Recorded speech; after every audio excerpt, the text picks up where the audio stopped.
So Rainbow Six Siege is a game where the big appeal of it is to use your tactics and your strategies to climb to the highest of ranks. It's a very competitive game, and that nature and the fact that it's a tier 1 esport has made it very popular in the eyes of everybody who's wanted to play it.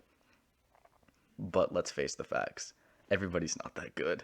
Everybody is not good enough to be champion or diamond or even plat, let's be honest. I myself am not very good. And you probably aren't too if you're watching this, even though you probably have some sort of inflated ego because you do great things in your quick matches. But that's not really to say anything. So we need to find ways to make ourselves more effective, especially if we're going up against people who are just flat out better than us, or if you're a console player like me, who are just cheating using mouse and keyboard, or maybe they're using hacks if they're on PC. You never know. Stuff happens all the time. So that's basically what this video is to help make yourself more effective at the bottom of the leaderboard by doing other small things and even something that can kind of help you if you're solo queuing because a lot of people like to do that. So this is basically a solo queue slash make yourself more effective at the bottom of the leaderboard video. Even if you're someone who does really good, I hope you will listen to this because this stuff will help you when you do get to the point where your gun skill can't just carry you. And if you know a bunch of stuff already, maybe you'll learn something you never knew before. So that's about it. And let's just get going on into this stuff. So on basement on Chalet in the snowmobile garage wall, you can actually make it very difficult for the attackers to open up the wall if you play as Cade. If you put an electric claw about as far here as you can see on this ping, and then you put barbed wire on the drone hole as far up as you can, and then put an electric claw there, it's very difficult for a drone to get through, and a Twitch will have to finagle its way in to shoot it, and as I have it here, it won't even get enough of a view to shoot the electric claw on the left side, and it won't be able to see the one on the drone hole. But, however, it can still be shot by a Zofia or an Ash or a Gon 6, something like that, if it hits the edge of the drone hole on the outside part. It might take a couple tries. As well, you can have a teammate place some ADSs on these pings right here to get anything that's trying to come in if somebody doesn't know that they can do that. So it's very difficult. And additionally, if someone's pushing in through blue hallway somehow and they're still trying to get the wall open, it's going to take a lot to see the electric claw over here, and you're not going to be able to look at the rotate, at someone in connector, and then whoever might be playing inside snowmobile garage. So it's very effective, and it takes a lot of work on the attacker's part to stop this, or some sort of Maverick, which he isn't the most popular, but so this one you might want to have a partner or someone else who can help you out on your team. Maybe call something out or type in chat if you're on PC, because you might want to have a mute or a Mozzie for this because it doesn't cover everything. But here on Throne and Armory, if you get this west side wall, you put the barbed wire here and then you put your electric claw right here. As you can see, it'll get both walls and the barbed wire. So a Twitch can't bring her drone in to shoot. Well, she can right here, but if you put a mute jammer right here where I'm standing on this ping, it'll be enough that she won't be able to get, good on it. And then of course she has to put herself in a compromising situation, as well as the fact that the Twitch drone is pretty loud. So the mute jammer also helps for a Flores if he's trying to get in and explode this barbed wire so he can just walk in and destroy the electric claw. Additionally, you probably want to have a mute jammer on this drone hole right here so they don't just backdoor you when you have no clue what's going on. And then a really good part about this electric claw right here is if you're standing here in Dragon, somebody is going to look and they're probably going to see it on a drone, maybe not if you have your mute stuff or mute in Mozzie at the same time. The claw is hidden where they have to sort of swing the doorway to see it behind this pot, which I know some people like to break pots and stuff in the prep phase, but even if you were to break it itself, there'd still be the debris. It'd make it a little difficult, even more so probably. So you have that going on for yourself. Unfortunately, like the last one, this isn't completely safe from everything. It can still be shot by like a Gon 6 or like an Ashe or Zofia or something like that. But Jaeger and Wamai are both very strong and fairly highly picked. So you could always have an ADS or discs somewhere around here to catch all that stuff. And then they have to burn that as well. And that's just more utility to help you guys out. So something you probably picked up from looking at those last two clips is that Maverick is very good. Now, if you're going to be at the bottom of the leaderboard, you probably want to be playing someone supportive. That means someone that will help you get open the wall in any way, shape, or form. These are going to be your hard breachers pretty much at all costs. Talking about like Maverick, Hibana, not Thatcher, Maverick, Hibana, Ace, and Thermite. And Maverick is one of the best because he cannot be countered. He, however, is very slow. And even though he has frag grenades, his frag grenades are basically part of his gadget. He can use his little toaster right here that I just pulled out and use that to get rid of parts of the wall and then throw your frag grenades in if your enemies don't even know what's going on. So Maverick is a very good pick for you to learn how to do. He is fairly difficult to get started, but once you learn how to use him and learn how to use him effectively, he is very good for helping you do things, because even if you aren't getting the frags, you have this, ability to open up the wall, and that's huge because now your people who can get the frags, now they're the ones who can dominate because they have more sight lines and more pressure. However, of course, I can't overstate just how effective a good gun skill, that doesn't make any sense, will work for you and the rest of your team. So you definitely still need to work on your aim and other things. So playing Terrorist Hunt is very important. There are basically, a couple ways you can play T-Hunt. You can play it trying to go for just your general aim, and what you generally are going to want to do is just switch to single fire and just try and one-tap all your enemies, because in case you didn't know, the terrorist bots are not very good. Then the other thing you can do is just go and try to recoil control, or work on your recoil control, and that will be another thing that will help you out immensely. Ella Scorpion right here is very notorious for having bad recoil on console, even with the new compensator. So that's why I'm using it here, to try and do some sort of control to it and work on it, get better, so that I don't have to do the shotgun all the time, as fun as it is. You're not going to do amazing. That is something you're going to need to understand. You're not going to do amazing at first, even at times. Like, I guess that wasn't terrible until later in the clip, but still, that's just what you want to do. You just want to work on your ability to control recoil and your aiming, and it will help you in gunfights. And then at that point, it just becomes a matter of how confident you are in your abilities, and that will go as you get better. So because I touched on a good attacker, let's talk about a defender. And while I'm never going to say Clash is objectively good, because that's just not the case, she isn't. Anyone who has played her against semi-competent people or has been semi-competent against a Clash will know Clash is not very good.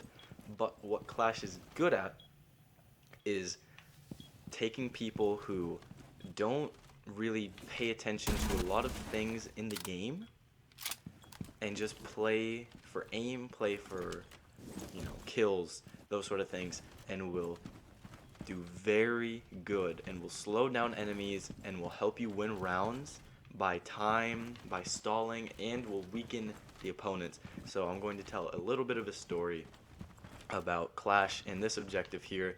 I'd say of all the objectives on Oregon, if we're going to take a Clash, she is going to be best here in this basement objective.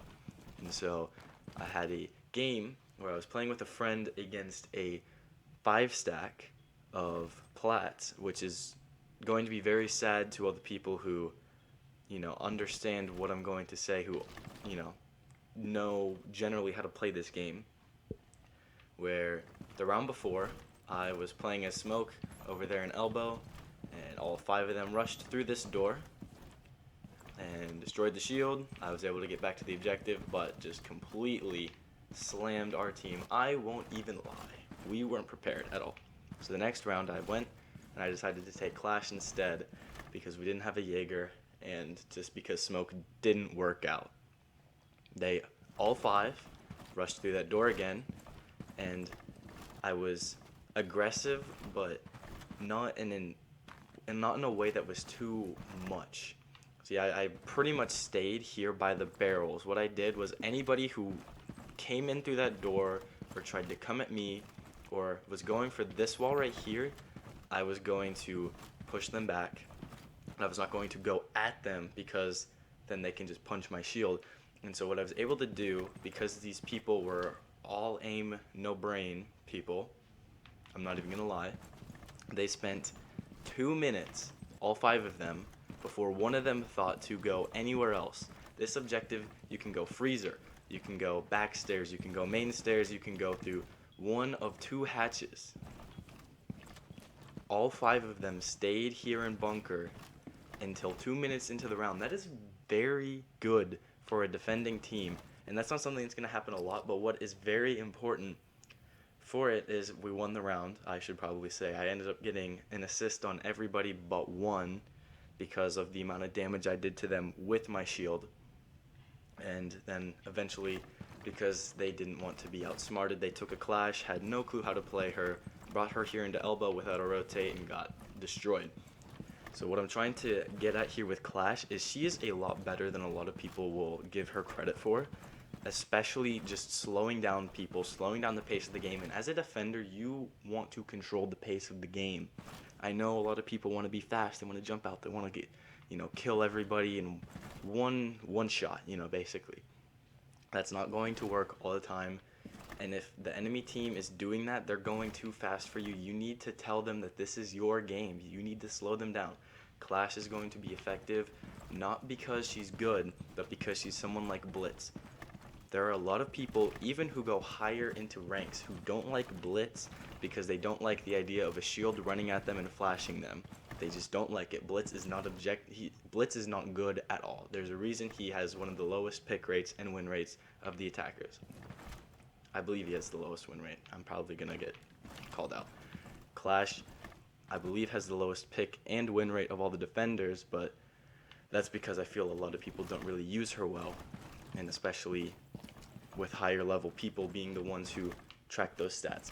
If you can use a Clash and be sort of a defensive wall, be a walking drone, be something that's going to be this net. If it's here on this objective, play here as long as you can until you need to fall back because maybe someone's going to back stairs or something like that. It is your job to slow down the game, control it, let them know this is your match, not theirs. Doesn't matter how many times they kill you, doesn't matter what's going on, you are controlling them. Clash is not good at being, meta, at being whatever, but what she is good at is slowing down the pace of the game and making people play your game instead of theirs. And if everybody's playing your game, then you have the advantage. I can't speak, sorry. You have the advantage and you have the ability to turn the tides into your favor. And that will help you be very effective for your team. So, although I was planning on just originally looking at those 2 operators, I did decide, with some help of a friend, that Capital is someone who needs to be looked at as well because he is very underrated. If you look at the chart for the win delta and pick rate and that sort of thing, he is not high on there, both in win rate and pick rate. But he is actually pretty good, and there are some people who have talked about it before, so it's not, something that's completely far-fetched, like me probably saying Clash is decent, maybe you want to take Clash, obviously. This is completely different. Capital is really good. He's good at clearing utility, and he's good clearing people. He's good at pretty much everything, not everything. Obviously, he has the hard breach charge, as you can see in my left button. I'm going to place it on this wall right here. So he does have that ability to destroy a reinforced wall. Of course, don't run him as your hard breacher. But he also has this firebolt, and this firebolt is really good because he has 2 fire shots, that will shoot and fire will go on the ground. It's like your own portable Goyo shield without the shield part. It's very nice at making someone move away. So maybe you have someone playing on rafters of Clubhouse and Cash and that objective, and you have a Capitao. You can just clear the ADS or Wamai magnets that are up there in Garage, and you can drop the fire on him and completely clear him out. You also have two smoke bolts, which are basically smoke grenades.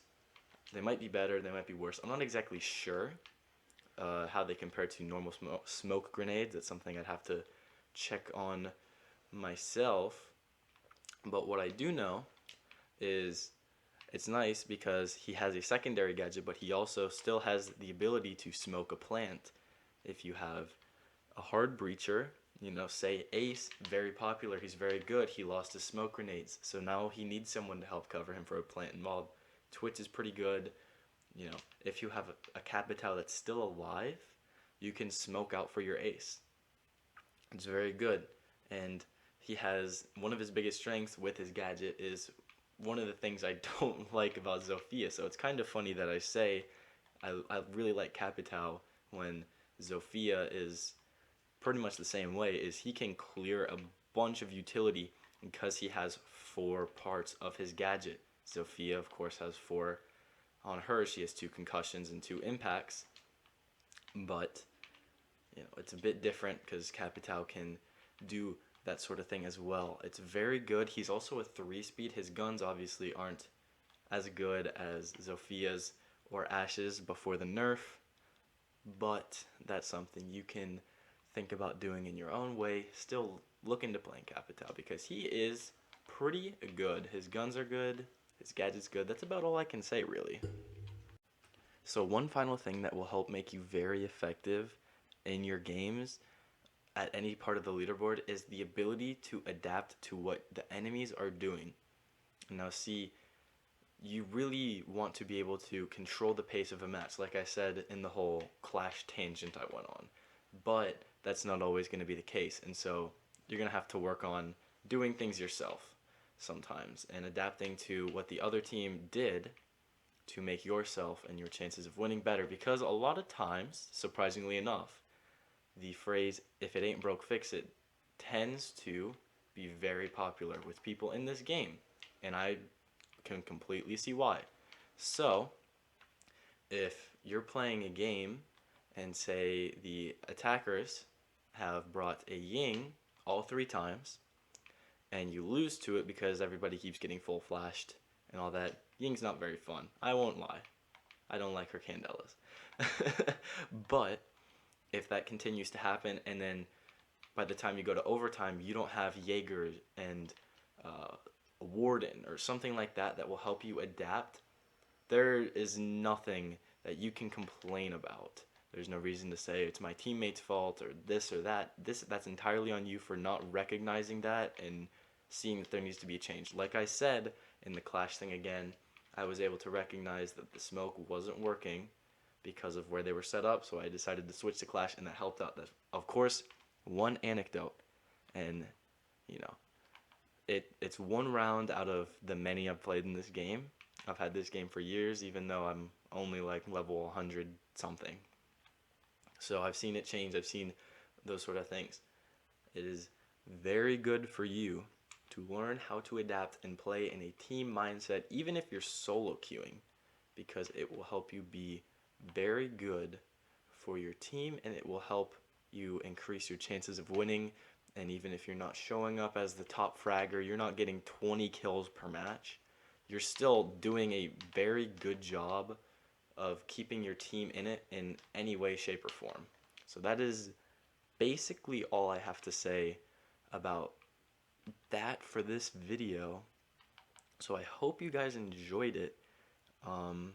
Obviously, I stated the obvious a lot of the time. I understand that. But I hope you maybe learned a thing or two, and you wouldn't mind dropping a little like or subscribe or telling your friends or God knows what. Maybe you just want to laugh at me. Just go react to this and laugh at my horrible thoughts of profound thinking in this game. Let's do it. I'll join in with you.